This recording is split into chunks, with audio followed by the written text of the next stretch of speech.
We would like to welcome Mr. Harrison Smith. Are you there? I am here. Hey, how you doing, man? We definitely appreciate you calling in and hanging out with us tonight. Yeah. Absolutely. You're having me. You are, you're, I don't know if we should tell everybody this, but you're officially the first director we've ever had on our show. We usually do a lot of stuff with musical guests, so. Hell yeah. Hopefully this will start a trend. Well, we hope so. Yeah, well, I'm sure. glad to break the director chair. How Yeah, about that? absolutely. We're glad to have you, man. Yeah, so don't be too nervous. Thank you. Pop that shit. So essentially, what we like to do, man, is I know we want to definitely talk about the movies and stuff, but what we like to do is we like to get to know people. You know what I'm saying? So Sure. we go back on the Replicon time machine on our way back machine here. We want to go back to back in the day to little Harrison Smith going and seeing Jaws with his mom back in 1975 and where it all got started for you. And Yeah, you did some research. Good. Absolutely. Yeah. That's what we do. Yep, that's what I did. Yeah, I saw that was. I always say in interviews, Jaws was the movie that made me want to make movies. Hell yeah. What was it about? I mean, obviously you were a little kid, but I mean, what was it about that? Just the directing styles, or just the? No, I wish I could say I was. No, I wish I could say it was that smart. What it came down to was Jaws was the first movie in a big. I mean, I saw movies in theaters before. That wasn't the issue. It was the first time I saw an audience react the way that they did. I mean, people, screaming and laughing, and I was scared as well too. And then, at the end they applauded, and that was the first movie I consciously remember where people stood and applauded at the end, and that made a hell of an impression on me.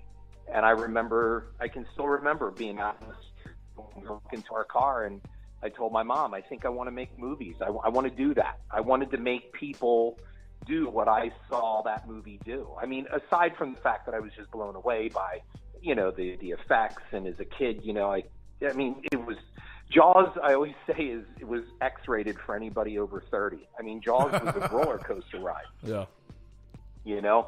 The only people who had problems with it were the adults. Kids ate it up. So Yeah, it was absolutely. like, for me, that's you want to make movies, and I stuck to that.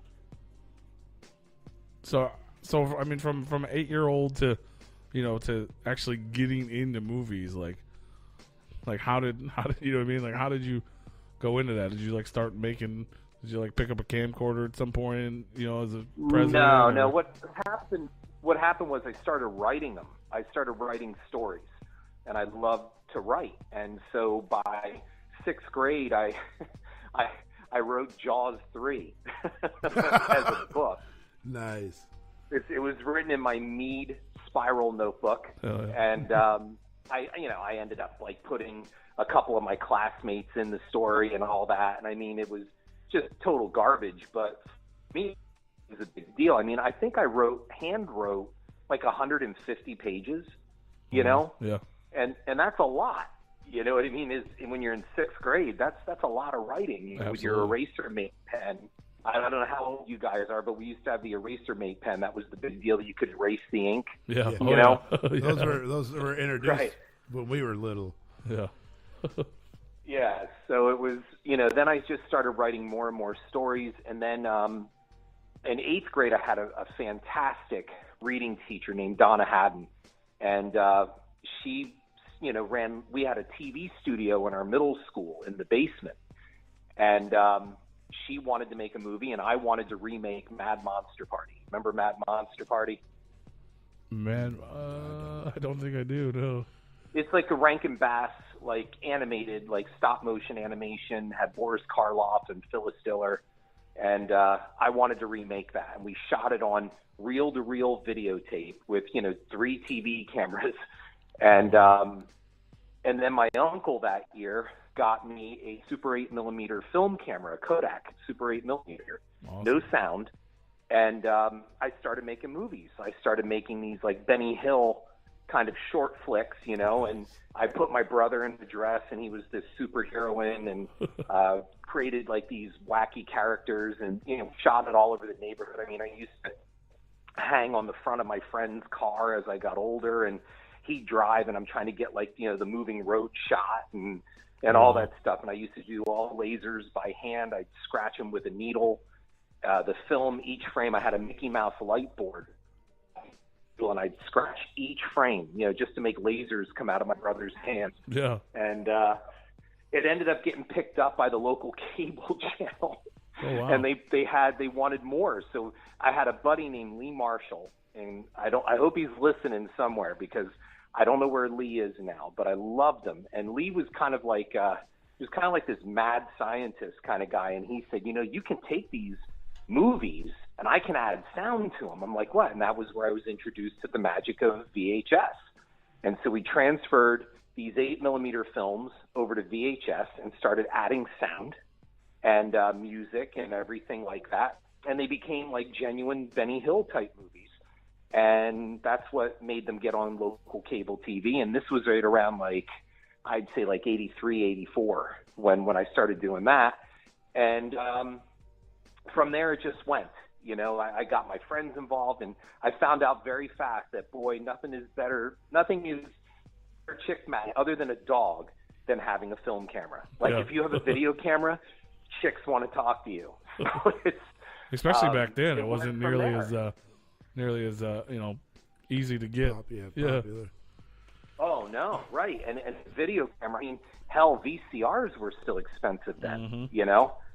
So I ended up just kind of going forward with that, and yeah, I had a really great time in high school. I really feel, I truly believed I lived one of those kind of high school moments. Like, my high school was right out of a John Hughes movie. I mean, we even, right down to the wacky foreign exchange student, you know, the Japanese foreign exchange student. We had our own long duck dong, you know, like. That's awesome. Hell yeah. Yeah, we really did. I mean, we got him wasted one night, and he's doing calculus in the middle of the road. What the fuck? That's awesome. So, you know, from there, I got accepted to Penn State because I wanted to make film, and they had a film program. I don't know why I chose Penn State, but back then the pickings were slim, you know. Yeah. And you're from Pennsylvania originally, right? Yeah, I'm from Pennsylvania, from the Poconos. Yeah. And so I got to Penn State, and I knew there was something in my gut that told me that I'm not going to be there long, you know. Like, and there was this hot cheerleader down the hall in our apartment building, and I got kind of caught up in her, and, you know, it was like one thing led to another. I made some stupid films up there, but I just partied and didn't go to class and screwed around with cheerleader. So those are the unreleased tapes. Yeah, those are the X-rated for anybody over 18. Yeah, no. Well, now you see, the problem is nobody wants to watch porn with no sound. You know? So, hey, I do it all the time. Right. So I ended up. I remember it was like, I knew it was the end, and I had pretty much flunked out my first semester, and I was on probation and the whole thing, and I ended up calling out to California because my buddies used to call me like the Indiana Jones of celebrities. Like, I could track people down. And Psycho 3, they just said, was being made, and it was going to be released and all of that. And I said something along the line. I said, well, I bet you I can get Anthony Perkins on the phone. And they're like, get out. You can't get Norman Bates on the phone. So I'll try. So I ended up making these calls, and remember, no cell phones at the time, no internet, right? Yeah. So it's just a matter of tracking people down, and I ended up getting Anthony Perkins' secretary, and I started talking to her. Well, then I kind of bullshitted because I knew I was on my way out at Penn State. So I kind of said something like, well, you know, I'm thinking of moving out there. I work for the Penn State Collegian newspaper, which was a total lie. And she started talking to me. She goes, you go to Penn State? I said, yeah. She goes, oh, I went to Penn State. Uh-oh. And so we started talking about Penn State, and then it ended up where she said, she goes, well, I'll tell you what, you move out here, you bring me a Penn State hoodie, I'll get in to see Tony Perkins. And I was like, done, right? Done. So I got a Penn State hoodie, and I ended up dropping out. I mean, I left. That was it. There was nothing left really to leave there. Packed up my stuff, and I to Los Angeles. And then I remember going to a bus station, put all my belongings into a bus locker, and took this poster. That's what I had with me. I took my pictures and my luggage, but I took the hoodie and my VHS reel of just basically my stupid movies. And I went to the tower over at Universal, and she was waiting there, and I gave her the sweatshirt, and we had lunch. And then when it was all done, she said, okay. She goes, he's out to lunch. His office is right down there. It's the first one on the left. And I went down. It was Hilton Green shared an office with Tony Perkins. And so I went down, and I went into his office, and it was like, here it is. Like, you know, there were pictures of Psycho 2, posters, like Japanese. I remember a Japanese poster of Psycho 2. Oh, wow. And I remember standing there, and all of a sudden Tony Perkins walked into the office. I was like, it's Norman Bates, you know? Like, I'm just standing there. I'm 17 awesome. years old, 17, 18 years old, you know? I was 18. And Jackie tells me, you know, you're moving out here. I said, yes, sir. I just moved. And he said, well, let me see your reel. And that was the first time, you know, I'm remembering this now. That was the first time that I realized that movies were transferred to video pretty quickly, even though we didn't get them as consumers. On the chair was Psycho 3 on VHS. Yeah. Like it was a hand printed label, but it was like, wow, they you know, like, it's not even out in theaters yet, and it's already on video. Just to a kid, that blew my mind, you know. Yeah. Absolutely. And he ended up talking with me, and he was real nice. He watched my reel, and he said, well, he goes, you see, you like to make movies? He goes, so what are you doing? Like, you want a job? And I'm like, yeah. So he ended up driving me around in a golf cart around the lot, and finally I got on the show Murder, She Wrote as a paid production assistant. Oh, wow. And I worked on the B lot, and that's kind of where I went. And I met this girl who was on a soap opera, and she was in Nightmare on Elm Street too, and I ended up dating her. But then I ended up coming back to Pennsylvania, and, you know, kind of went off from there. You know what I mean? So it's been pretty much a cool adventure story about it all, you know. Yeah, but that's awesome. But I won't bore you with all that. But that's how I got my start. That's crazy. Just essentially, your friends seeing if you can actually get someone on the phone. Yeah, That's yeah. wild, I man. did it with Heather Legenkamp. I got Heather Legenkamp on the phone, and they're like, "Holy shit, you're talking to Nancy from Nightmare." I'm Holy like, shit. "I told you I can get her." Yeah, and that was back in '85. Yeah, that was fucking, that's huge. Yeah. That's fucking awesome, man. So you're doing, you know what I'm saying? What led you back to Pennsylvania, and then how did you get, you know, to Failure. the what? Failure. Yeah. Failure brought me back to Pennsylvania. It was funny. I was sitting, like, I never met him. I never met George Lucas, but George Lucas also had an office on Universal's lot as well too, and he shared it with Howard Kazanjian, who produced Raiders and also Return of the Jedi. Wow. And I ended up meeting Howard Kazanjian, and we were talking, and he's like, "What are you doing here?" And I said, "Well, I work over on the B lot, blah blah blah. Anthony Perkins helped me out." So he kind of accepted it. I think he always wondered, like, who's this freaking kid? Yeah. And he watched my movies one day, and after it was all over, I remember him saying, he goes, "So what are you doing here?" Like, I remember he was really cynical. And he said, "What are you doing here?" And I said, "Well, I'm trying to make it. You know, I want to be a movie director. I want to be a movie writer and the whole thing." And he goes, "Kid," he goes, "I see you shot some of your stuff in a mall." And I said, "Yeah." I said, "It was our local mall, the Stroud Mall." He said, "How much they charge you to do that?" And I said, "Well, they didn't charge me anything." He goes, "Exactly." He goes, "You're not going to find that out here." He said, "No one is going to do anything for you for free out here." And he said, "If I were you, I'd go the hell back home." That's what he told me. He said, "You don't want to be," he said, "this whole town is a cesspool." And he said, "Look, you can do what you want." And I remember he had in his office one of George Lucas's sneakers under glass. I don't know what the significance of that was, but Lucas's sneaker was under the, like, it was on say it was under glass. Oh wow! And then I found out, Must have been Jedi that sneakers he or ended something. up. Yeah. What was that? So it must have been Jedi sneakers or something. Maybe it was. I don't know. I don't know what it was, but I Marty never McFly. asked. But I just remember he was just really bitter. Like he was pretty angry at the industry. And but I thought about it, and I ended up going back home because I kind of felt I was spinning my wheels. I wasn't really getting any traction out there, and I suffered from big fish and small pond syndrome. Yeah, just working for somebody else essentially. Yeah, that's all I was doing. I mean, I got to meet Angela Lansbury a couple times. She was really nice, but there was this one guy, Steve was his name. He was the one. Digital editing was just coming in at that time. And afterwards, because like the freeways are all backed up because they're a freaking parking lot out there, Yeah. I would wait around. And I got to meet and hang out with Scott Baio. Like I hung out with him for a while, and he was all excited. And he was from Philly, and he had his grandparents or something had a house in the Poconos. So it was common ground, like we Charles got to in be charge, man. Charles, and I used to watch him shoot that show. That's awesome. I used to go down and hang out and watch him shoot. And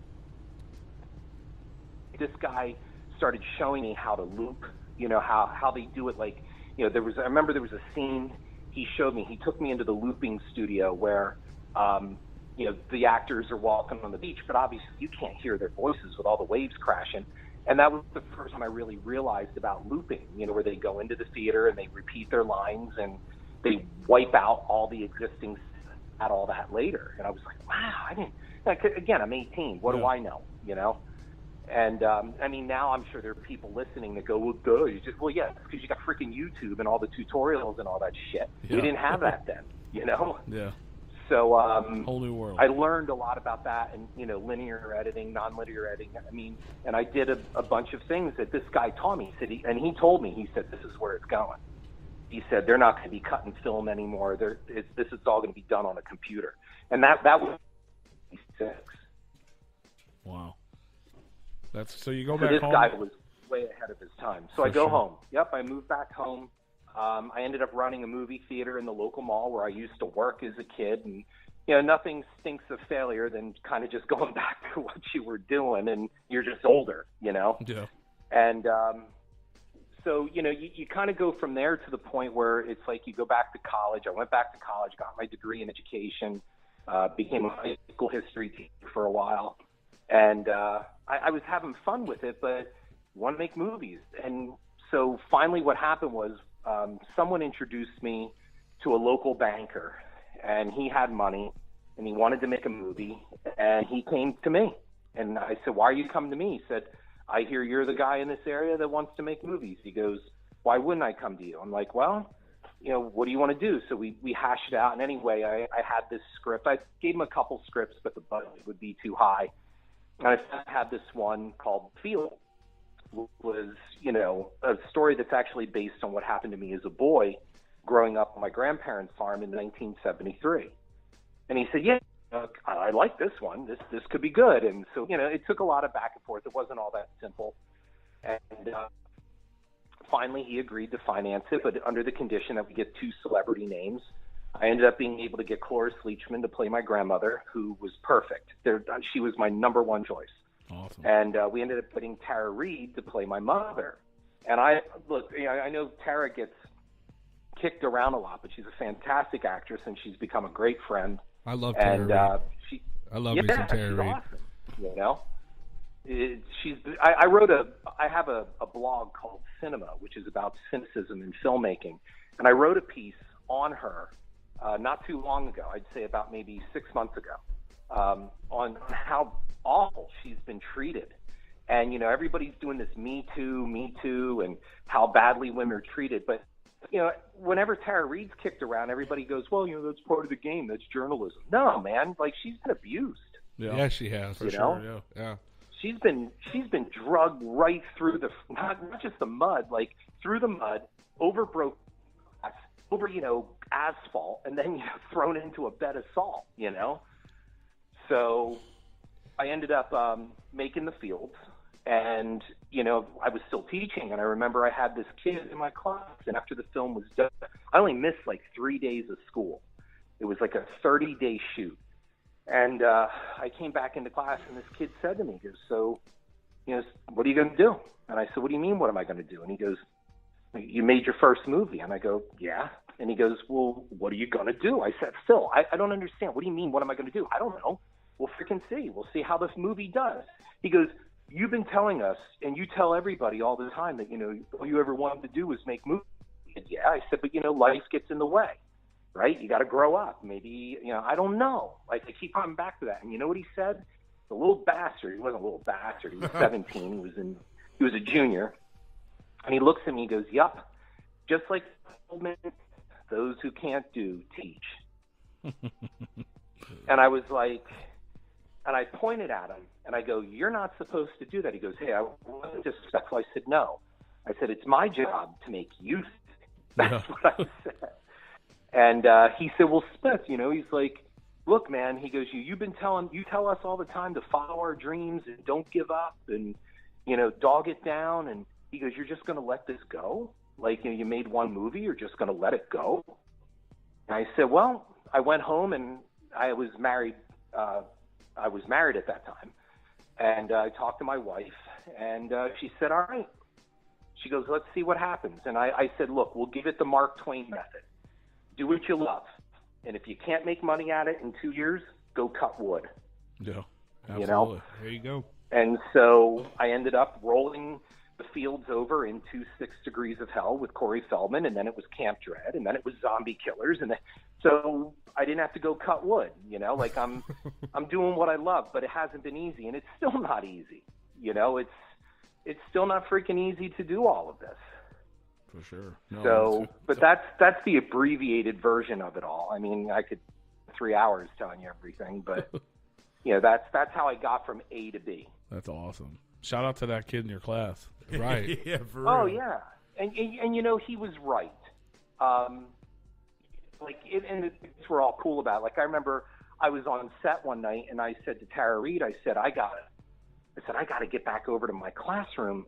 I said, these kids have a test tomorrow, and I'm going to be out, because we were shooting the bar scene, and that was going to be all night long. And she goes, what do you mean? She goes, what do you mean, your classroom? I go, I'm a teacher. And she says to me right out, she goes, fuck you, you're not a teacher. I said, I am. She's like, get out of here. Well, I was taking her back to her hotel.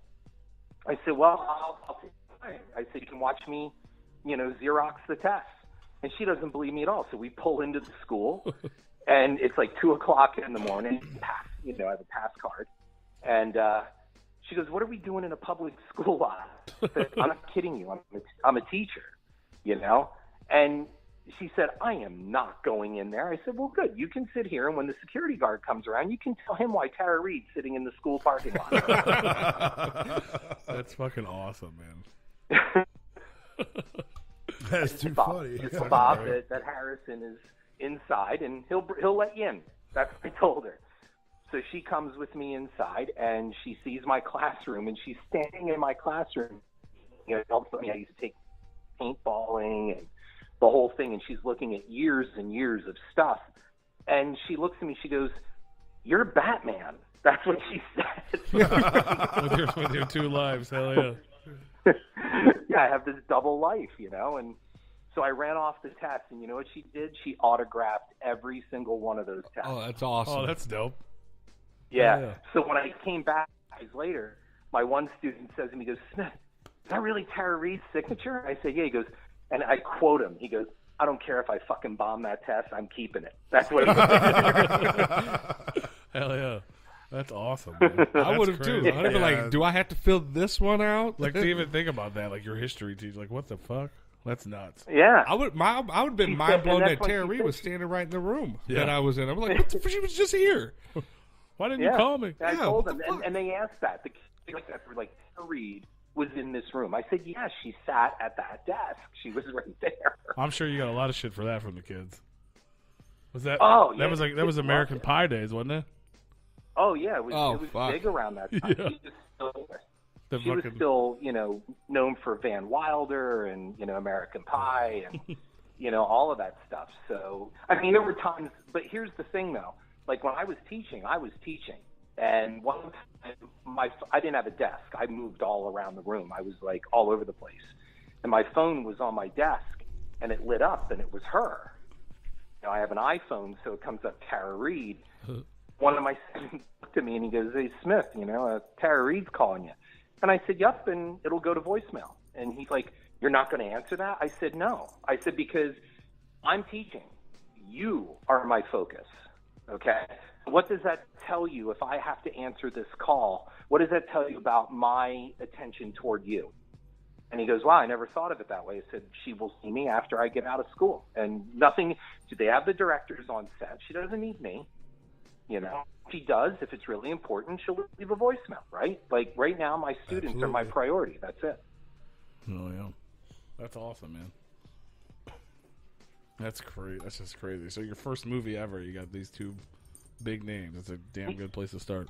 Oh, yeah, it is. Yeah, I had an Oscar winner. I had an Oscar winner, the record holder still to this day of most Emmys won. You know what I mean? That's Cloris Leachman, man. And she's Frau Blucher, you know? Mm-hmm. That's awesome. Nurse Diesel, Frau Blucher, and of course she's Phyllis. And the best part was I used to grow up watching the Mary Tyler Moore Show with my grandmother, and my grandmother loved Phyllis on the show. She would always be like, "That Cloris Leachman." I love her. And here, those years later, Cloris Leachman's playing my grandmother. That's awesome, man. That's awesome. So, and then I guess, so when this came out and you finally started getting into it, wasn't Camp Dread essentially like your directorial debut? In a Correct. sense? Yes, it was. Yeah, that was where I finally directed. 6 Degrees of Hell was directed by Joe Braff, a very talented son of a bitch who's going to be ending up with an Oscar in his hand one of these days. I guarantee you that. And I ended up, you know, directing Camp Dread, which I felt that it was time to direct. If it were me now, I mean, hindsight's always 20/20. I would have directed The Fields, but you know, it isn't that way. So with Camp Dread, I was on set of 6 Degrees of Hell, and Fang to interview me, and they said, "What do you got coming up next?" And I said, "Well, I have this kind of like retro 80s slasher summer camp movie." And I said, "But I would only make it if I can get Felissa Rose, because I loved Felissa Rose in Sleepaway Camp." And I got a funny story about that real quick, if you have a moment. Yeah, yes, absolutely. we do. So I went to see Sleepaway Camp when I was 15, and I took this girl, and the ending to Sleepaway Camp, of course. And it's a real shocker in the theater and all that stuff. People actually gasped, and the girl I took was really upset by the ending. Oh, shit. And on the way out in the lobby, which was the Sherman, which is still there, theaters, had the curtains and the whole thing, right? And I walk out in the lobby, and she goes, "What did you think of that?" And I said, "I thought it was a fun little horror film." I said, "I thought the girl who played the killer was really good." And she looked at me, she goes, "I don't know if I can date someone who thinks that is a fun movie." And I looked right at her, I go, "Well, I guess we're broke up." Oh, this is where this ends. It was like Jerry Seinfeld, it's just like, "Oh, then we're broken." Like I don't know what to tell you. What's the deal with that? What's the deal with Sleepaway Camp? I don't understand. What's the big deal? I thought it was good. How does the girl have a penis? I don't get it. How is she a girl with a penis? That's biologically incorrect. That's awesome. So, but that's how I had this thing to get Felissa Rose one day, because of course we're making a camp movie, so I wanted her back. So the guy who's interviewing me says, "Oh, I know Felissa Rose." I'm like, "Oh," and he goes, "Yeah." He goes, "I'm friends with her husband Darren Miller from CKY, And I said, "Well, that's great." And he goes, "Yeah, you want her cell phone?" I'm like, "No." Why would I just call her? No, you do it properly. Yeah. "Hi, I'm the weirdo from Pennsylvania that wants you to be in a movie." Sounds legit. A proper phone conference introduction. First he did an email introduction, and then we did a proper phone conference on a conference line. And then Felissa's like my sister. Felissa just became like my partner and my sister. That's exactly what it is. She has 3 wonderful kids. And you know what I mean? Like we just try to work on everything together. That's what we do. And she's been in everything mine.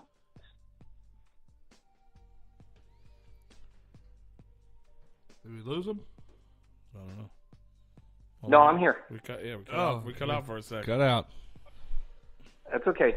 Where'd you lose me?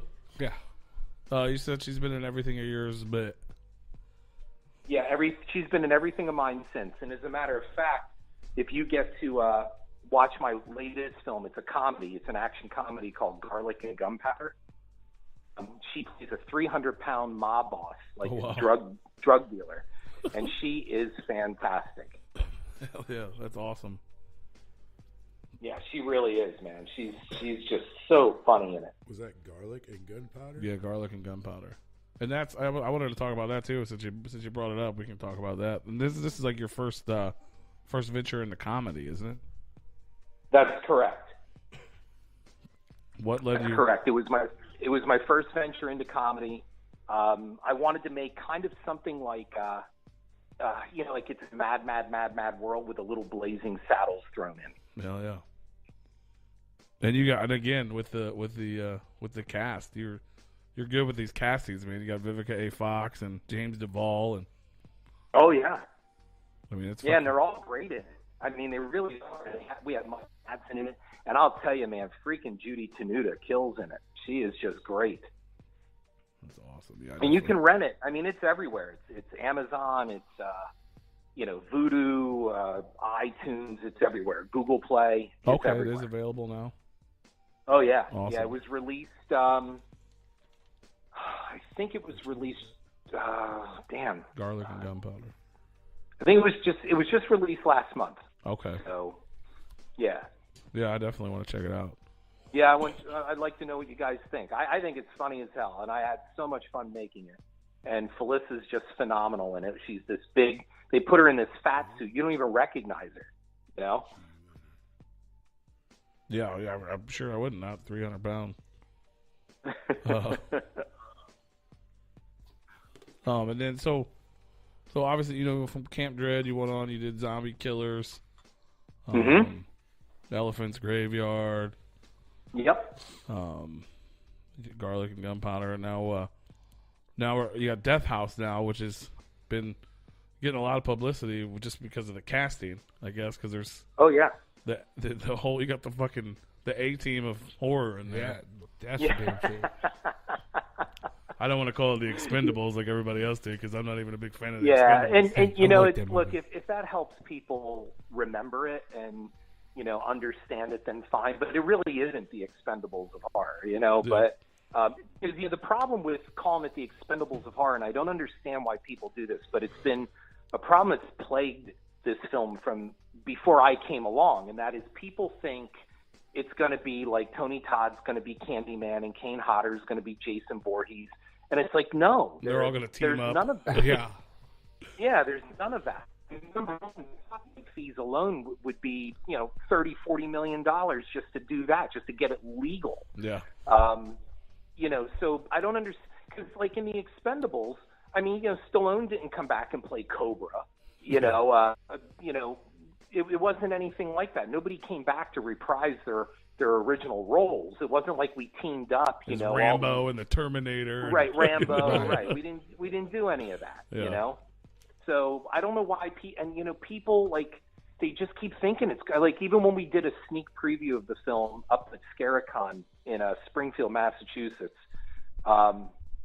there were still people like, we had a great audience reaction, but the negative ones, said we did like audience review cards. Yeah. And on the very small stack of negative, the number one answer was, it wasn't a Freddy versus Jason movie. Like, Jesus Christ, how many times do I got to say it? It's and somebody said to me one time, they go, why wouldn't you do that? Why wouldn't you make it a Freddy versus? I said, because it's stupid. How about that? There's the answer. It's stupid. Just because you can mash these. Just because, look, and somebody said, well, Freddy versus Jason made money. I said, well, then why isn't there a sequel? Yeah. If it's such a goddamn good idea, why don't we have a whole new series of them? Because I'll tell you why. It's stupid. That's why. I agree. I agree. Yeah, I'm sure that movie would have made money, but again, it would just be, it wouldn't be. Well, I mean, look, integrity. Freddy versus Jason was nothing but the update version of Abbott and Costello meets Frankenstein. Yeah. Right? That's all it was. You have two aging, iconic horror, figures that really, they've run their course. I mean, how many more Freddy movies do we? And let's face it, Freddy from the first film is very different from Freddy by, the last one. Even if you count Wes Craven's New Nightmare, so Freddy became like a stand-up comedian. Yeah, exactly. He's just cracking. He's just cracking jokes. What are you talking about, no longer bitch? Really scary. Bitch. Yeah, Bitch. Right. Everything. Right. Exactly. So, for me, it was like, just because you can mash these characters. I mean, do we really want to see a movie with Michael Myers and, let's say, Jack Torrance from The Shining? I mean, how do those worlds mesh together? They don't. No. So it falls under the classification of just because you can doesn't mean you should. That's how I feel.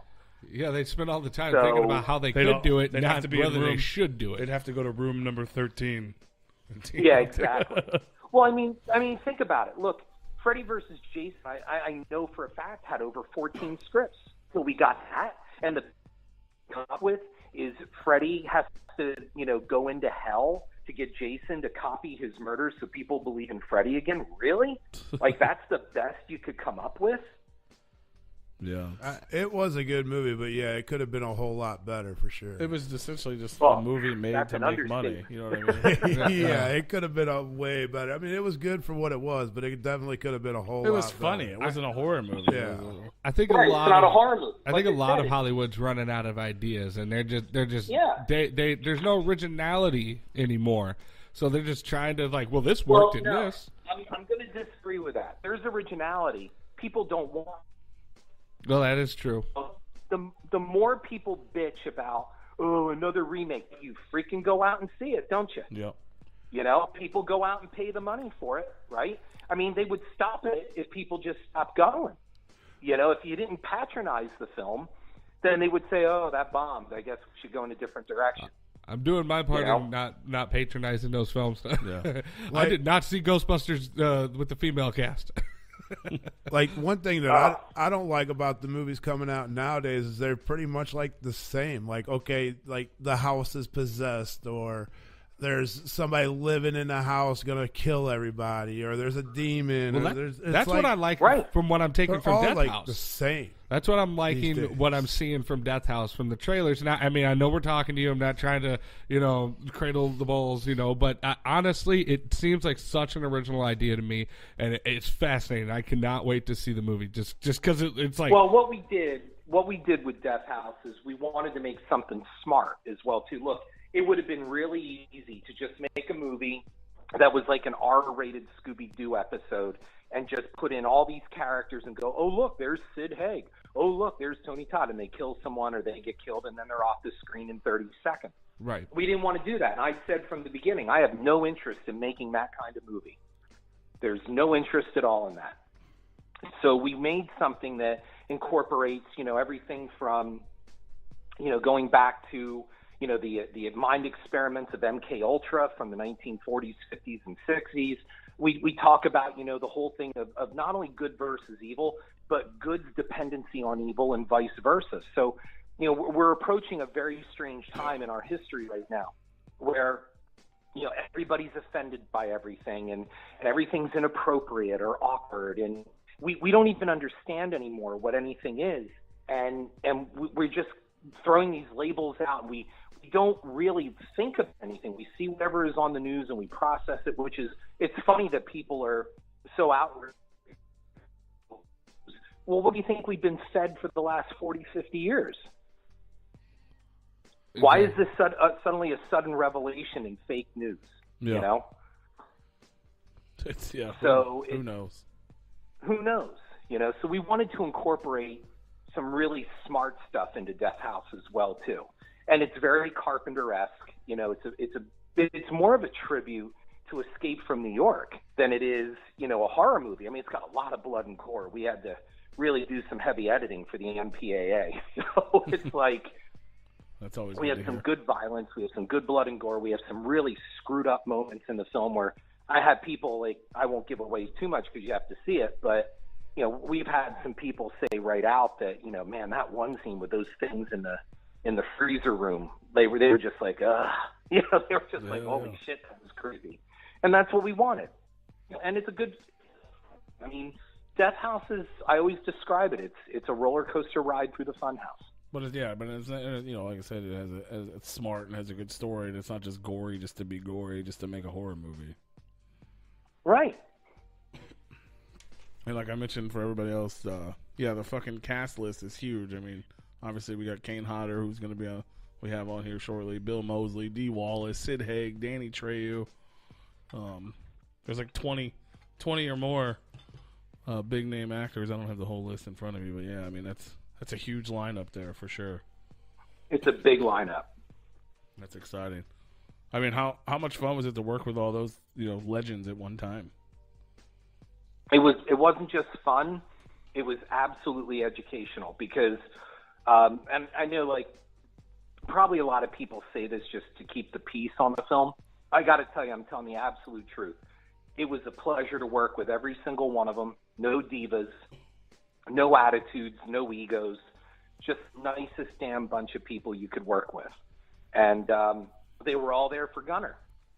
So to work with them, it was like for example, during lunch, it was so cool to be able to sit there with Sid Haig and, you know, not just go, what was it like working with Rob Zombie? But how about, Sid, tell me what you've seen in this genre and in distribution since you started in this industry. And he will tell you think about it. This is a guy that's worked with everyone from Rob Zombie to Roger Corman. Yeah. You know? And he's telling me stuff, and Sid is just like, he's a wealth of information. He's so smart, and he's just so wise. You know what I mean? Like, he's kind of like horror's Yoda. You know, that's how I feel. He's a little taller, really but yeah, a little taller. But what a gentleman. You know, he's a kind man, a gentleman, and, you know, I would sit there and eat and just listen to him. And he said to me one time, he goes, you sure don't say a lot. I said, because I'm listening, man. Because what I want to say is how often do you get a chance to do this? Yeah. Just so you know, this is an opportunity, man. Like I'm using the hour lunch that we have to hear every freaking word this man says. And, you know, it was really great when he was at Scaricon for the sneak preview, and so was Tony Todd and Kane and everyone. And we had some lunch together, and he looks at me, he goes, okay, kid. He goes, you got your audience cards? I go, yeah. He goes, uh-huh. He goes, let me see them. So he looks, and, you know, the card was designed again, like, you know, 0 being the worst, 10 being the best, and all of that. And then reasons why you liked it or whatever would you recommend it. The standard card. And he says to me, he goes, here's what you want. He said, when this is over, he goes, you want some 0s, you want some 1s and 2s. And he said, obviously, 7, 8, 9, and 10. He goes, that's what you want. He goes, you want the big stack of 7, 8, 9, and 10, but you do want some 0s and 1s and 2s and under 5s. I go, okay. He goes, because what you don't want is a stack of 5s. Yeah. And he said, do you know why? And I said, well, I think I do, but you tell me. And I did pretty much have an idea where he was going. But he said, if you have a stack of 5s, it means your movie made no impression on anyone. He said, but if that's an emotion. And he said, you don't want everyone to hate it. But he said, they're all going to dislike it for different reasons. And he even said to me, he goes, some are going to like it because I'm not Captain Spaulding. Right? And he pointed right at him and said it. So he knew, you know, and he was right. We had the stack of positives was like 2 inches high, and we had like a 1/4 inch of negatives. And almost every single one that was negative said, it wasn't what I was expecting. I thought it was going to be like Freddy versus Jason. Yeah. So he was right, Absolutely. You know, and I never forgot that. Like, that's a great piece of wisdom from Sid. For sure, yeah. Yeah, those are definitely the good negative reviews for you. For sure. Yeah, and I never thought of it that way. When he said, he goes, look, even if they hate it, that means they reacted to it. For sure. Absolutely. He said they reacted to it. He said it's better than them just shrugging their shoulders going, it was okay. Yeah. And he said to me, he goes, boy, how many of those have you seen lately? I go, quite a few. He goes, that's right. He goes, you go out and you blow $10 on a freaking movie and you walk out with no impression of it. Yeah. Yeah. And he was dead on. Even like the movie, one of the movies that I hated the most, I probably brought up more than any other movie. Because right. I was like, it's so fucking look bad. Look at me. I mean, the movie that inspired my entire cinema log is Jaws: The Revenge, which I consider the worst movie ever made. Yeah. I don't think you're alone in that one. Yeah. And I really do think it's the worst movie. And people go, oh, no, Ed Wood. No. Ed Wood didn't sit in his apartment painting those pie tins and hubcaps thinking, how can I fuck my audience?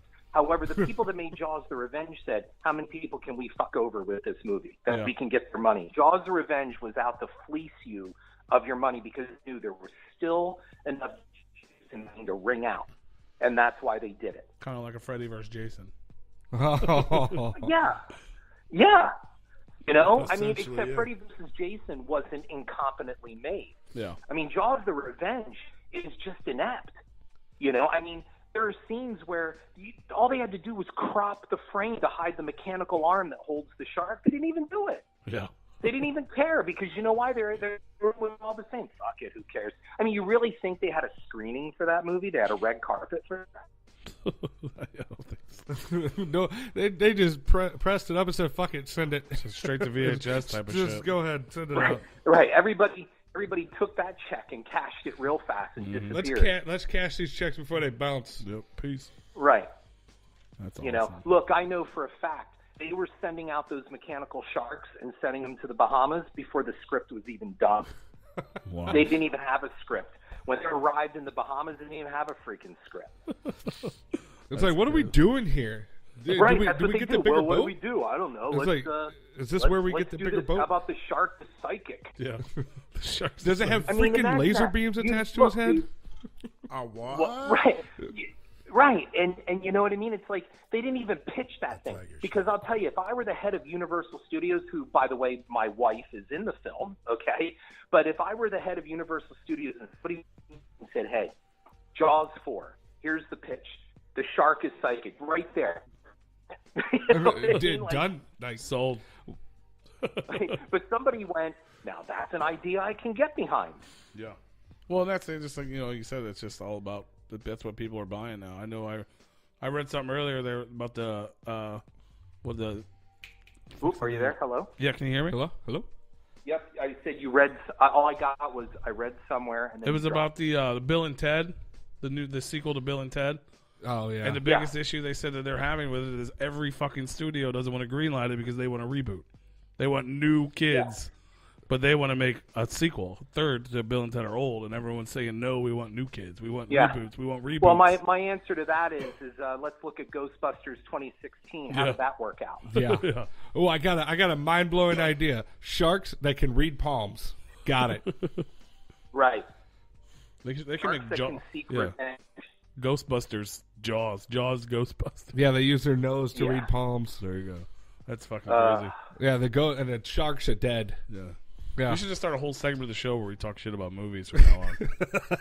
I'm totally Big Ruse movie review. Well, there's talk, and look, I'm sure people listening are going, well, Smith, if you're just so good, why aren't you making a big blockbuster yet? Well, I'm hoping Death House will be. I mean, it's doing well right now. It's doing well on Rotten Tomatoes.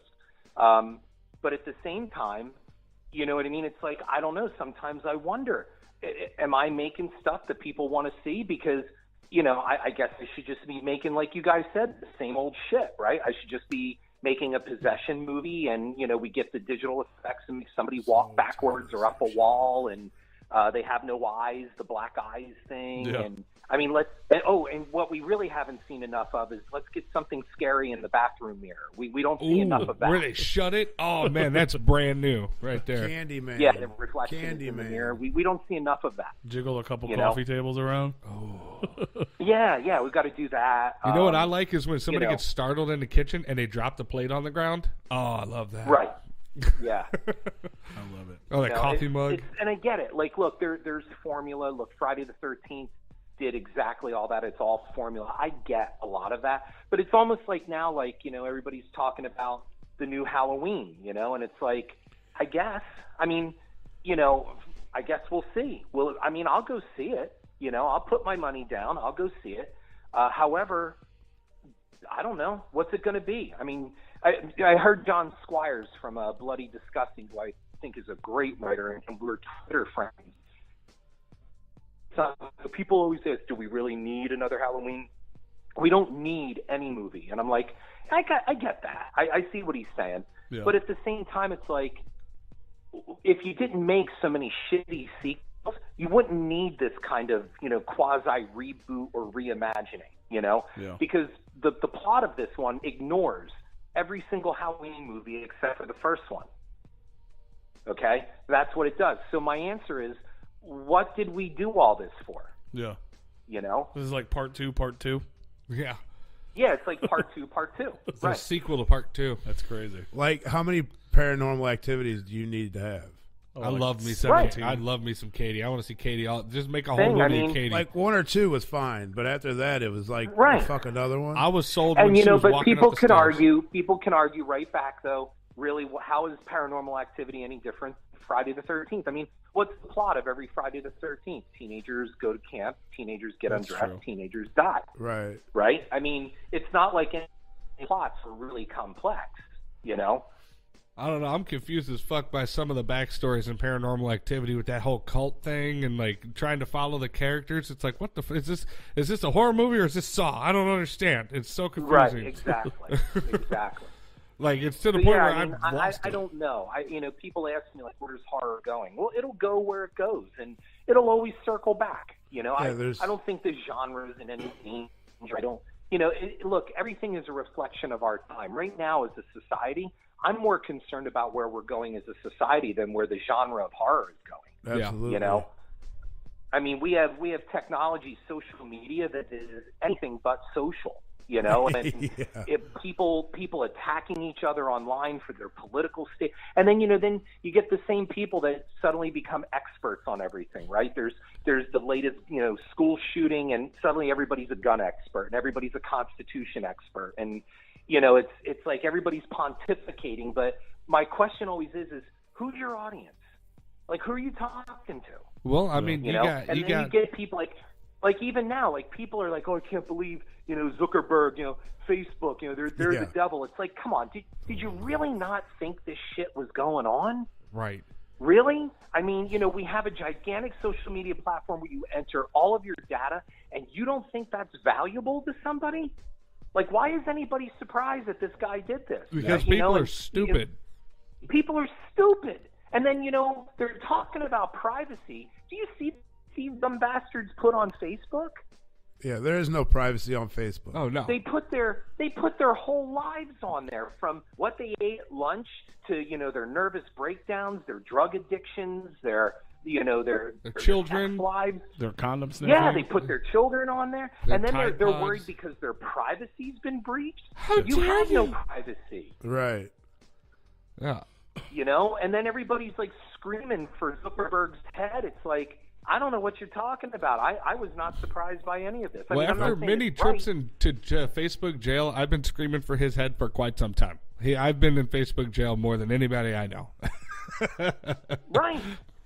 Can't use that word foghat. Yeah, I can't use the word foghat. It's terrible. But yeah, and to touch on what you were talking about, where the horror genre, like where the people talking about where the horror genre is going to go, and you were more worried about where society going to go.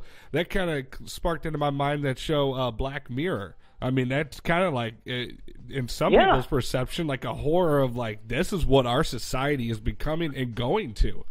Yeah. That's a real world Look, reflection. I think one of I've talked about this before. I think One Flew Over the Cuckoo's Nest is a horror movie. I love that And movie. everybody's like- That is Yeah, such a absolutely great it is. movie. It's a horror film. Yeah. One Flew Over the Cuckoo's Nest is not a drama. It's not really a dark comedy. It is a horror film. Because let me tell you something. Nurse Ratched is one of the worst villains ever put to screen. Oh, yeah. Because you know why? because there are real Nurse Ratchets. That's why. Absolutely. Mm-hmm. Well, that's just like Shutter Island, and almost, people like kind Jack of. Nicholson get snuffed. That's what happens when you speak up against the system. You either conform, and that's why, to me, the scariest movie I have ever seen in my life is the 1978 Invasion of the Body Snatchers. Yep. Because we're living it now. We've become that. You speak up, you say something that's against the norm, they point at you and they scream, right?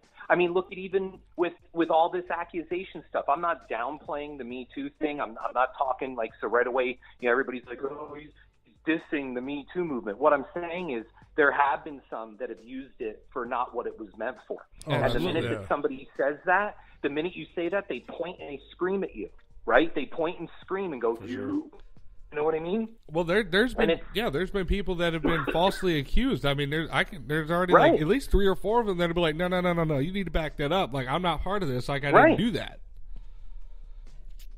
When look, politically, I'm an independent. Okay, I'm not a Trump voter, and I'm not a Hillary voter. Okay, I'll vote for the person who's best for the job.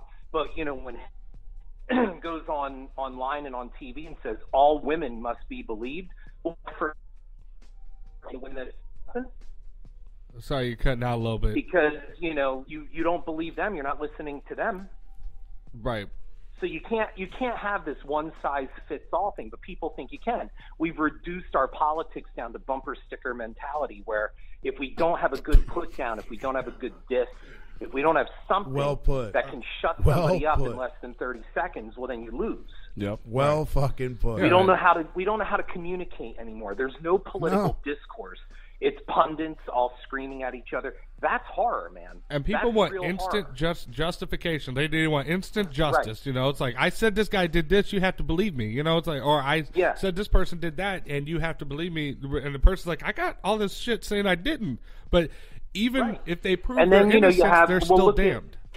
Right, and that goes across the board. Look, I'm not taking away from anything, but look at Corey Feldman. I mean, right now they talk about him in the news again for this attempt on him. But for how many years did Corey Feldman talk about the pedophilia problem in Hollywood, and nobody listened to him? 20 and then they years. even said, well, he never made a recorded statement. And then they signed the recorded statement. The question is, when Time Magazine had their Me Too cover, why wasn't Corey on that cover? I don't understand that. And also, like, on the Corey Feldman thing, it's like, when this Me Too stuff started coming out, it's like, dude, he was trying to hold off, like, I'm building this case and all that stuff. It's like, dude, just come out and fucking say it. Right now is the time to say it. And he held on to it. Right. And that's what I'm saying. Like, the court of public opinion has superseded our courts. And the other problem with that is there's a correlation, and that is our technology has outpaced our morality. Oh, yeah. Okay? Absolutely. And that's the other problem. That's why the legal system hasn't been able to keep up with right now the internet is the Wild West. And that's what it is. The internet is totally the Wild West. You've got gunslingers and you've got everybody, and they take justice into their own hands. It's one giant lynch mob. Yeah, that's what it becomes, And that's horror. I was actually a victim of that not too long ago. Somebody took something I said that wasn't even racist, and I became a bigot, a racist. I almost got fired from my job, and I said one sentence to this person, and it wasn't even like racist or bigotry or anything like that. But because he wanted it that way, he got his little lynch mob of people, and holy shit, talk about a shit. It's like I didn't even do anything. Exactly. And that, to me, that's real horror, because that's what Invasion of the Body Snatchers did for me. The horror part of it is that, like, they immediately took his side.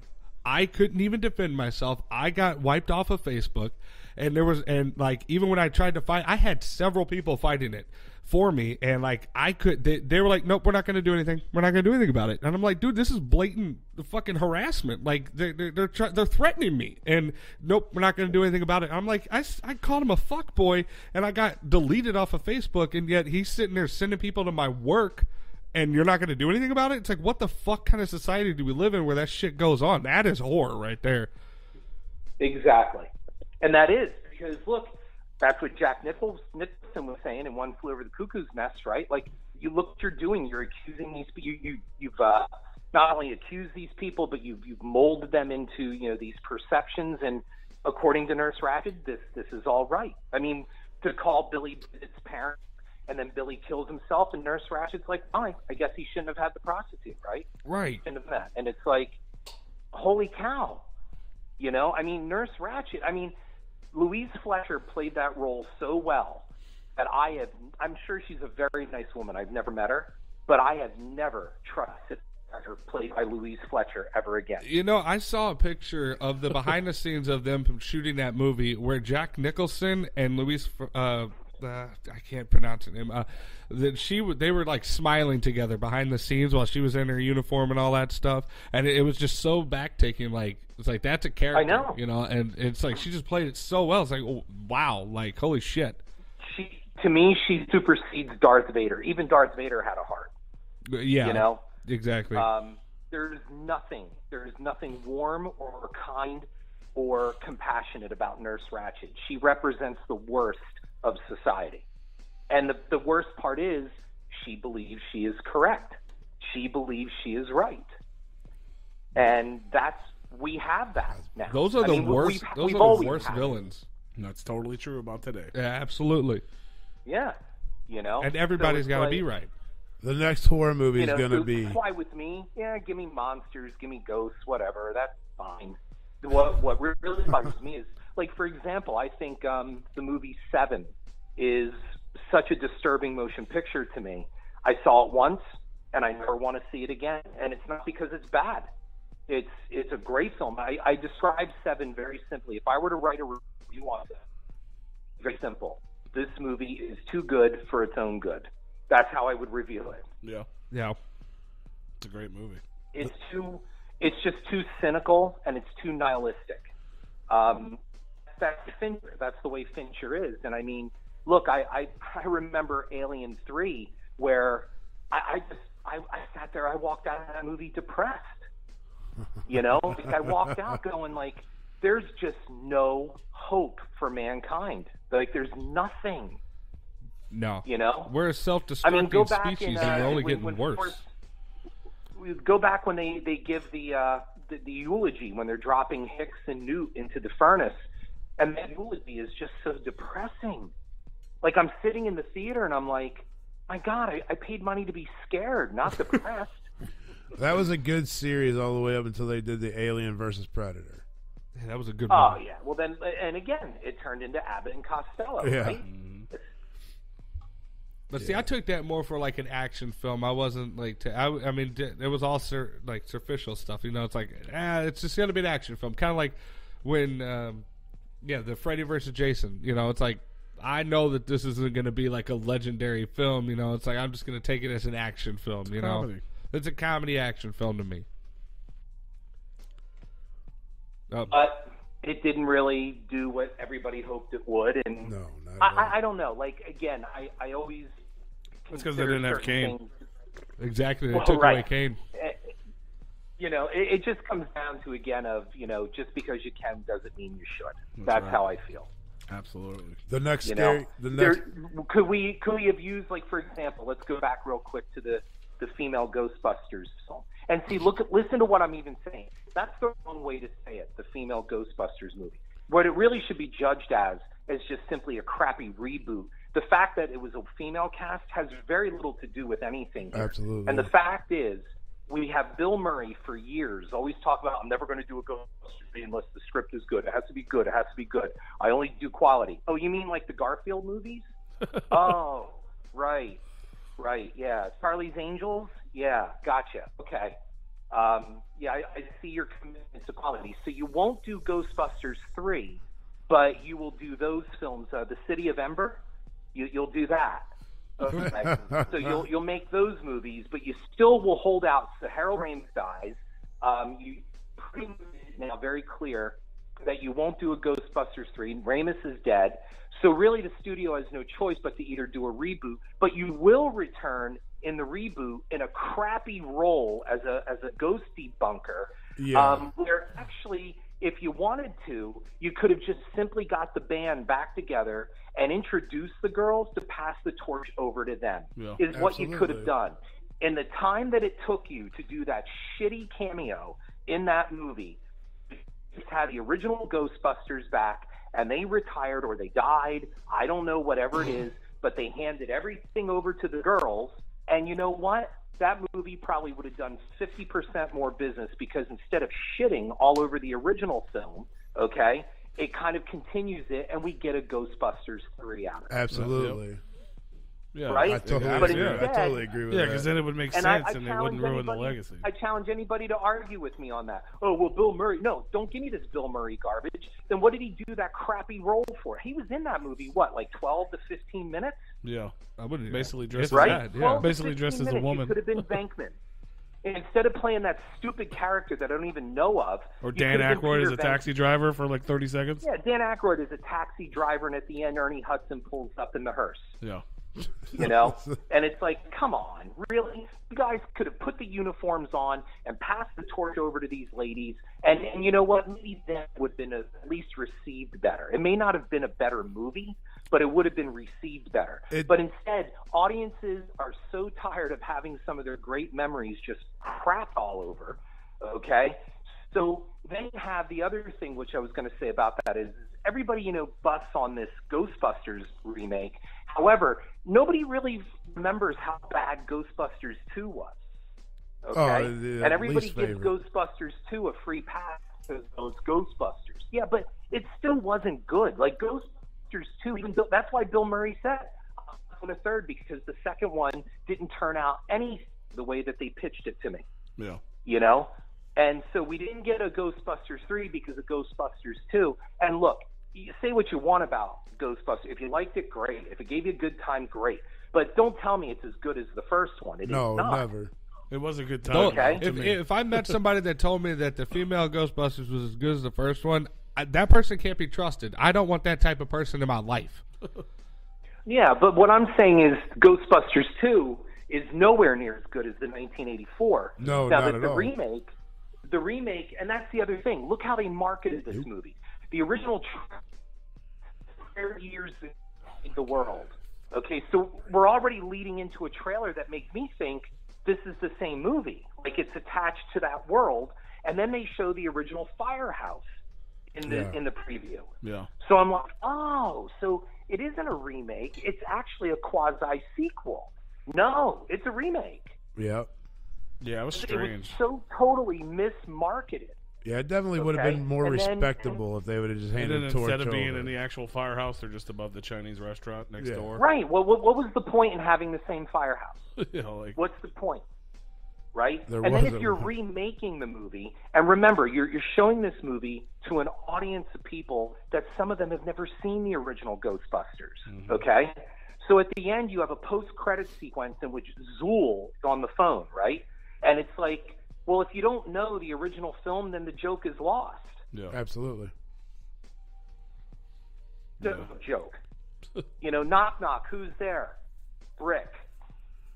Brick who? Well, Brick. That's right? So at the end, Zool calls. Yeah. If you're my age, you go, oh, Zool, yeah. Zool. That reminds me again of how much better the original film was. Thanks. I believe they were just, all those little cameos and all that stuff, they were just pouring salt on the wound that they were creating throughout that movie. Well, and then, you know, Paul Feig, whatever you say his name, thinks it's really funny to have not one, but two, I think even three dance numbers in this movie. Oh yeah. Oh, this just got better. I mean, the first one wasn't. You haven't funny. seen it? So no, I haven't watched it. Oh, yeah, Chris Hemsworth right, at and the then, end. Then what we've got to do is we have Allison Jones, who's the casting director of the film, and so what we got to do is pretty much find a cameo for everybody who hasn't gotten work since The Office went off the air. Or so SNL. We've got to get, you know, what was that? I said or SNL. Or SNL, right? We've got to squeeze in as many people from there as we, and you know, and the thing is, you had a really good cast. The women were good. They're at the top of their game too right now. Like those are the females that in the acting world that are at like the top of the comedy game right now. I mean they're really good actresses and they're funny, and you know Kate McKinnon I adore. I think she's great. They just gave them nothing to do. And then, of course, they get the brunt of it. Well, it's because it's an all-female. It has nothing to do with that. I didn't like the film because it wasn't a good movie. It had nothing to do that they were female. It wasn't good, and it wasn't funny. Yeah, I heard Bridesmaids was hilarious. Like, one of the best movies of all time. And that's all female. Yeah. Pretty much the same cast. Oh, right, yeah, pretty much the same cast. I mean, it's nothing against... Unfortunately, those poor women have to brunt the whole, force of it. Chris Hemsworth was kind of funny in Ghostbusters. I can give him that. What was that? I said Chris Hemsworth was kind of funny in Ghostbusters. Yeah, well, that's what I'm saying. Like, I get what they were trying to do, but if you're not going to make, comedy should be dangerous. It should never be safe. It should never be vanilla, And the moment that we start making vanilla comedy, well, then it's not comedy anymore. I mean, Blazing Saddles would never get made today. Yeah. Okay. Phenomenal and movie. You got look at Ghostbusters. That's making ice cream out of gasoline. Look how the '84 Ghostbusters opened up with Peter Venkman shocking that guy while trying to get laid by the hot girl. There's look, and Dan Aykroyd almost basically gets a blowjob by a ghost in the first one. Remember that? Yeah. Right? In the dream sequence or whatever? Yeah, hell yeah. I mean, they didn't make it for kids. Ghostbusters 2016 is made for kids. It's made for the family. It's like, but then you miss the point. Yeah, for sure. You miss the whole point of it because that's not what it's supposed to be. But if you want to make a kids version, I guess if you're 8 years old, you'll love Ghostbusters 2016. Yeah, I can see that. Absolutely. But I'm sitting there. I mean, I watched the movie with a fair set of eyes, and I just kept sitting there going, I don't know. When does this get funny? I mean, I don't know. I don't get it. Yeah, absolutely. But right there I'm with waiting. You, yeah. Well, at least just don't hold your breath. You got to see Thor dance at the end, okay? That's what you were waiting for. Yeah. So it's just, like I said, we really, in the end, and you can blame family. Bill Murray. Ah. Right, but in the end, you can blame Bill Murray for Ghostbusters 2016. Yeah. Bill fucking Murray. I love Bill Murray, but yeah, I do too. Yeah, right. I think he's one of our, he's like up there with Jack Nicholson as one of our treasured actors. He's a star. Bill Murray was always his own thing, which is what I love about Bill Murray. Now, I never met him personally. He may listen to this broadcast and say, next time I'll never work for Harrison Smith. I'll remember that guy's name. But I mean, I'm not telling him. I mean, he had no problem opening his mouth about things, right? So it's like, I'm just saying that, look, I mean, if you're going to bitch, then be consistent. Yeah. If you're dedicated to quality, okay, then don't tell me how you held out Busters 3, but you did, Garfield. Okay? Yeah, true, for sure. True. It's not like you need the money, dude. It's like you need the money. Not all of our decisions are the best ones sometimes. Yeah. Definitely not. Maybe. Right, I mean, we all fuck up. That's crucial. The point is, don't say that's why we didn't have a Ghostbusters 3 because the script wasn't good enough. But then not only do Ghostbusters 2016, but then the talk show circuit and talk about how great it is. Yeah. Because to me, what it sounded like to me was the pre-apology tour. That's what it sounded like to me. I just wanted to say, sounded everybody, like to I'm me sorry. that these women. Well, when you see those interviews, he's like, "Oh, these women are so funny." I'm sorry, the movie isn't, but these women are really funny. That's what it came across to me. Yeah. And I remember saying to somebody like, "Yep," it's like, "Uh-oh." Here's our uh-oh moment. These women are funny, just not in this. They are. Oh, fuck. And then look at the garbage that Leslie Jones got for that. People turning it into a racist thing, and it's like, geez, man, just lay off. Well, everything nowadays has to be about race. Everything has to be about race. Why does anybody have to even bring that up?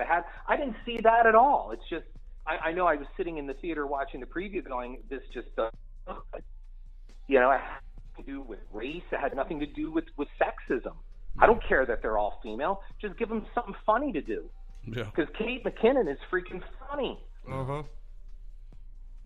Yeah, Kristen Wiig's funny. But I love Kristen Wiig. Yeah. That's great. Oh, do you guys ever listen to or watch Mr. Plinkett on Red Letter Media? No, I have not. No. You look him up after you're off with me. Go on YouTube and look up Red Letter Media and watch Mr. Plinkett's movie reviews. This guy, they should use his videos for film school. Yeah. That's what they should do. They're beyond funny. They're tasteless. They're horrendous, and they're fantastic. And sounds right up my alley. I'm telling you, dude, you sit down with a beer and you watch these, it's the best 16 minutes of your life. And you know what? You sit there and you watch these things. He is so dead on about Ghostbusters 2016. I mean, it's beyond. Like, there's nobody who could sum it up better. And then you turn around and you watch his series on the Star Wars prequels. I just can't get enough of this guy. Those are the two things that popped up when I typed that into the search bar. He already pulled it up. Yeah, the Star Wars Awakens and Ghostbusters. Me, you watch those, and you'll see what I'm saying, man. It's genius. It's absolute fucking genius. Yeah, we'll definitely check it out. This guy fucking goes in. This is an hour and 45 minutes on Star Wars. Holy shit! He does the whole movie. God damn, he does the whole movie. Oh no! Don't want no. The one on Ghost, maybe I don't know how long it is, but I don't think it was that long. The one on Ghostbusters is 58 minutes. Is what it says. Yeah, it might be something like that, but he's so dead on. And then look at his Star Wars prequels ones. They're just like I said. You couldn't do it any better. I'm definitely gonna check it out. No, we'll definitely check it out for sure. They're both funny and absolutely insightful because this guy knows exactly what's wrong with the studio system in Hollywood. Oh, yeah. I'm gonna check it out. Mr. Plinkett, Red Letter Media. Yeah, we'll definitely peep it out. We need you're gonna love it. We need the next horror movie to be kids eating Tide Pods and snorting condoms and dying. Yeah. There you go. A killer condom. Yeah, killer condom. A killer condom. Pod. Killer condom Tide Pod movie. Yeah. There you go. It gets its strength from Tide Pods. Tide Pods. Jesus That's fucking Christ. nuts. But yeah, I mean, before we get, we've already got pretty crazy off track. Yeah, we did. I definitely want to talk about. I know Death House. Back to Death House for a minute. It's definitely been getting a lot of traction. I know you guys did a limited release. I guess it was a few weeks back. Yeah, the release is going wider May 2nd. Just so you know. Hell yeah! So so basically, I think it's going to be people playing out by you guys in Missouri. Yeah, we had one at Ronnie's. Yeah, Ronnie's. Yeah. Yeah, Ronnie. Yeah, for anybody that's local, there's Ronnie's Theater up on Limburg. Yeah, we were good. We tried to go see it when they announced it. It was like a 1-day thing, and we couldn't figure They're out going where to to do it fucking again. buy tickets. It's coming back. It's coming back. It's doing well. So it's expanded. But it is playing Missouri. Awesome. Yeah, we're definitely going to check it out for sure. I'm down. So I mean, basically, like anybody out there that wants to go see it, they check it out, and then if it's not in their area, they can demand it, right? We'll be announcing. Yeah, we'll be announcing, and also Fandango will be announcing for tickets, and you'll be hearing all about it. And then I know the Sci-Fi Channel is going to be running some commercials as well too. Awesome. So it's definitely getting a lot of traction, and if it's not in your area, demand it in your area and give it some more traction, so it gets bigger, bigger, bigger, and bigger, and bigger. That's what we want to do. That's what Gunnar envisioned. That's awesome. That's exciting, man. I'm excited for you guys. I'm excited to see the movie. I hope people enjoy it. You'll have those who don't, but we know we made a quality film and we made something that we wanted to be intelligent and not insulting to our audience. For sure. Yeah, I definitely want to check it out. I'm offended. We'll make sure to update everybody when the news drops and see where it's playing, so everybody can go check it out. And then, like you mentioned earlier, Garlic and Gunpowder. You can find that on streaming services and stuff right now. Yeah, it's everywhere. And then it'll be out on DVD, I think, in June. Awesome. It'll be out, and it'll be everywhere on DVD and Blu-ray. But it's doing well. And like I said, I wanted to make something funny and politically. Somebody, it was on Amazon, like, this movie is racist, and it's like, oh Christ! Of course it is. Here we go. There was shadows in the movie. It's racist. About Blazing Saddles, you know. Yeah, it's terrible. And then you know what I love is the one person said, "Oh, and the green screen is for shit." Well, number one, what we did is I wanted the look in a mad world. when they're driving, you can tell they're in front of like that projection screen. Yeah. You know what I'm saying? Like Absolutely. even the old James Bonds did that. You know, Sean Connery's drive, all he's doing is moving the wheel. Yeah. And, yeah, you know. The screen's moving behind him, yeah. I've never over seen the a road, road right? that windy where they fucking do that with the wheel. Well, that's what we did. That's what we wanted with Garlic and Gunpowder. You know, we wanted that old rear projection look. Because, look, it would have been easier and cheaper just to stick the camera in the car and shoot them in the car. Yeah. You know, like, it's much cheaper and easier to do it that way. So, and we wanted that. I even said to the CGI artist, I said, I want that, you know, kind of projection look. So I said, look at the old James Bond movies and Mad World. And, you know, but it's amazing how people they're so literal these days. They don't get it. They just simply don't get it. You know, and when that person said that, oh, the green screen is terrible, it's like, because it's supposed to be, you dumbass. Yeah. Motherfucker. That's awesome. Right. Bitch. I definitely look forward to checking that out too. I know. I guess you got a whole lot of stuff in the works right now. I don't know if you want to talk about it. Yeah, I don't usually talk about what I've got coming up because, you know, sometimes money falls apart. Yeah. And then you sound like a bullshit artist. You know what I mean? For so sure. It's like when it shows up on my IMDb, it's real. Yeah. You know, then the money is there and we're doing it. So, you know, I mean, is there anything like, let me see, I'm just going to run through a list of stuff, and if there's any of it you can talk about, maybe briefly. I got Keepsake, Believe, Love Bites, Dawn of the Five Yep. Evils, Wrenched.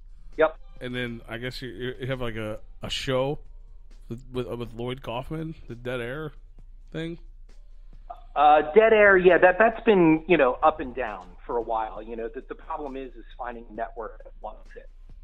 We've had sizzle reels and we've had all that stuff done for it, but you know, the basic reaction from networks is right now that's really not what people want. You know, or at least it's not what the network wants. So, you know, that's what I mean. I don't unless it's there. You know, like you just don't know. Keepsake is there. That's going to be my biggest budgeted film so far. I'm a producer and writer on that. I will not be directing it. And, you know, right now it's out to some really top-line directors. And we're hoping to be another, you know, A Quiet Place kind of thing. It's a supernatural horror. Awesome. And then you're in development on a TV show with Stacey Dash? Is that still going on? Yeah, we were. I mean, but I don't know if you saw, she dropped out of her race. Okay. Yeah, she dropped out of the race, so out of the congressional race. I don't know. That's what I'm saying. Sometimes things happen. That's in limbo. So, well, there's lots of stuff that may be going on and may not be going on. I was hoping that the Dead Air thing sounds dope. Lloyd Kaufman's amazing, and Kevin Smith and all those other people I saw that may or may not be involved. And I'm directing a film in Bakersfield in July, an action film with like these badass women kind of thing, a badass action film, badass female action film. Right now under the working title of Killer Rose, but I'll be directing that. And I just took a pass at the script to rewrite that, so I'm pretty excited about that. Awesome, man. So lots of exciting stuff. Hopefully Death House keeps growing and growing and growing. With the success of that, you can do even more bigger and amazing things. That is the hope. Hell yeah. And then, I mean, where can you have, I guess, your class of 85? Is that where everybody can find you on? Yep. You can go there, and I'm on Twitter at HarrisonSmith85. Perfect. So look for him. Make sure you keep up with all that stuff because you never know what's going to come out. Death House has an also on official Twitter, website just too, so you right? guys know, since we started with Jaws, we'll end with Jaws. On Twitter, there is a great community of people that actually have adopted the characters, like from all the Jaws movies. And like the mayor is there, and Chief Brody, and Len Peterson from Jaws 2. And these people are really funny. So if you're on Twitter, just find these people. Just type in Len Peterson or Hoagie from Jaws Revenge. It's great. The interaction, they've kind of adopted me as an honorary Islander. There's one who plays Select Woman Taft, and she is great. Everything is, I don't think that's funny. I don't think that's funny at all. I'm sorry. Oh, man. That's awesome. They're funny people. I'm gonna Very, follow very all those funny people. And they make me laugh, man. There's Mayor Vaughn, and they had a big election in January to see, if Mayor Vaughn was going to get reelected, and he won. Oh my God. So, yeah, just check it out. It's called Twitter Jaws. That's what they call them. Twitter Jaws. Yeah, Twitter Jaws. Yeah. That is amazing. I love that. That's a thing. That's hilarious. Hell yeah, we'll definitely have to check that out. It's a whole thing. It's a whole community. It's a whole thing. And they even have incorporated a little bit here and there some of the people from Halloween 3 and even The Thing. They've even eased into the community. So it's very funny. The community's growing. Yeah, the community's growing. Hell yeah. That's awesome. They're very funny people. Well, we got all kinds of stuff to look forward to and look at. Yeah. Anybody out there that wants to get more information on Death House, you can also check out their website, deathhouse.us. Correct. I'm sure that'll be updated. You said you guys are going to have a lot of big news on May 2nd with more theaters and more excitement for the movie, so definitely more check that out. More theaters are being added, that's correct. And if you want, read my blog over at horrorfuel.com. It's called Cinema, Cynema. And you can just find it right on there. And it's all about cynicism in filmmaking. It's not a film review site. It's about how the art has become compromised by cynicism. Definitely sounds like an interesting read for sure, man. Yeah, we definitely appreciate, all your wisdom in the industry. We could probably sit here and talk for fucking days, to be honest. Yeah. Well, thank you. You got to ask him the question. But yeah, I do. I have one more question for you. Sure. Like I said, most of the time No, it's got to be music. It's got to be music because that speaks to like the I said, soul. we normally have music guests on, and we ask every guest we ever had. We had comic book writers, different stuff. Essentially, it all comes down to music for us. So if you have 3 records that either inspired you or helped you get through something or just touched you in some way or another throughout your life, just 3 records that you could never live without or have helped molded you into the Harrison you've become today, what 3 records would they be? Wow, I don't think I've ever been that. Okay, so I'm going to say, do they have to be rock or pop music? Anything. We've had everything from instrumental track to Beethoven.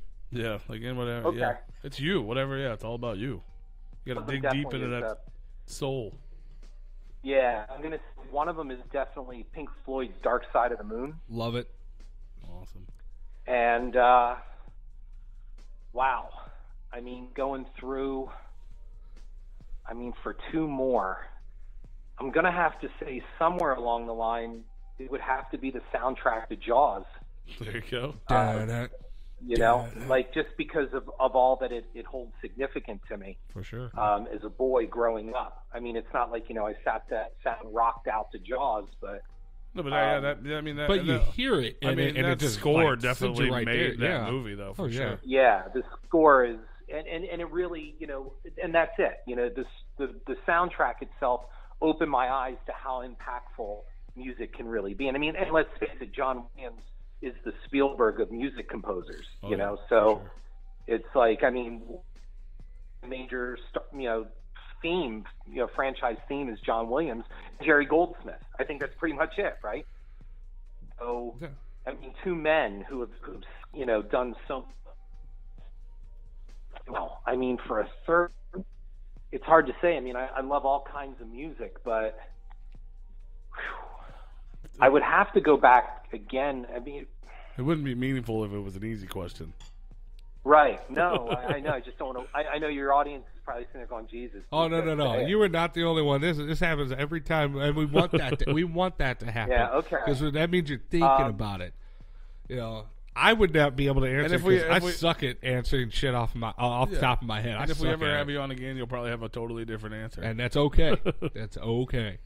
Yeah. I'm going to say, for the third one, for a score, I'm not a score for. I've always been heavily influenced by Pink Floyd and Led Zeppelin, very much. Oh, yeah. So I'm going to have to say Led Zeppelin 4. Kind of thing, nice. Because of just what it does, yeah, absolutely, and what it's done for me. Those are both great records and a wonderful score. Oh yeah, as well, absolutely. For sure. That's a great answer. I'm sure I'd off the phone and be like, damn, why did I do this? But, I'm gonna get an email in 10 minutes, motherfucker, this is what I wanted to say. Right, because everybody is moved by music, and certain music touches people and all. I mean, that's the power and the magic of music. Absolutely. You know. So I mean, like I was going to say for a moment there, like the soundtrack to 1985's Fright Night, which is all pop music, but it's like some of the songs on there aren't very good, but it's because of the memories. Because I Fright Night is one of my top 5 favorite movies of all time. Tom Holland's Fright Night. Hell yeah. I mean, it's just, I love it. And the memories that I have with that movie are just incredible. So. Well, yeah, I could rock out to the soundtrack to Jim Henson's Labyrinth all day, man. It's a good there soundtrack. you go. That's what I'm saying, shit, right? Like, that's my shit. Right. And there's some people like, they look at you and they go, really, that? Like, what the hell are you thinking? But it's like, well, it may not mean anything to you, but it means something to me. And that's the important part right there. It's like, it's like, fuck you. It doesn't mean anything to you. It means shit to me. It's important to me. Right. That's exactly it. It doesn't have to mean anything to you. It's, you know, and it doesn't always, it was just great quality. It doesn't have to be that it was the greatest album in the world or the greatest song in the world. I'm not saying that. I'm saying, you know, especially I would say if there was one album ever on the planet that I would have to have if I were sitting on an island, it would have to be Dark Side of the Moon because of everything of what I feel the album represents and symbolizes. Obviously on LP with a record player right there that's hand cranked. Absolutely. Exactly. Although I will say I'll never forget the time I was introduced to a compact disc. Dark Side of the Moon was my first one, and I had headphones on, and I was baked out of my mind. That you know what? That's what's sad about today is that the people won't get that feeling from like listening to in their headphones. You know, everybody has these Bluetooth speakers and all that stuff, and they listen in their car. But like, it used to be, you had to have headphones to listen to music, and it was. I mean, obviously there was radios and stuff, but like, you know, that was a huge thing for me. At least me growing up, you know, just having a CD player and, you know, just having headphones on, and then. It's a total different experience. I agree, you know. Hell yeah. So there you go. That was a tough question, so I hope I answered it properly. Well, I mean, it's your soul, so as long as you're okay with it. Yeah. No, it was great. As long as you didn't give us a soundtrack to the Muppets or something like that, we're good. Nothing wrong with the Muppets. Even if you did. or the Sound of Music. There you go. You know what? Barney season 5. I like that one. Barney season 5. Oh God, we've gone some crazy places, but yeah, man, we definitely appreciate you hanging out with us, Harrison. Hopefully, we'll have you back someday in the future, and we'll definitely keep everybody updated on Death House and everything else you got going on. And we look forward to seeing the movies and seeing what you have next for us, man. So, welcome to the Replicon Radio family. Welcome. You're always welcome here. Any last words for anybody out there that may or may not know you, or your fans that may be tuned in just to hear you? What are you going to do next? Just simply do what you need to do in your life, and just do it. Don't talk about it. Do it. And if you fail, fuck it. Pick yourself up, clean yourself off, do it again. And if you continue to fail, then you try another way. But that's the best I can say. You know, you got to dog something till the very end. Hell yeah, man. Awesome. Words of wisdom right there. Absolutely. Follow your dreams. We appreciate you hanging out, man. Thank you, sir. Hopefully we'll be in touch with you soon. Much love. Yes, you will be. And thanks so much for a really entertaining interview. Thanks. Yeah. Oh, no, we appreciate Awesome, you coming on, man. Anytime, sir. All right. You take care. All right, you too. Thanks. Later. Bye. All right. Bye-bye.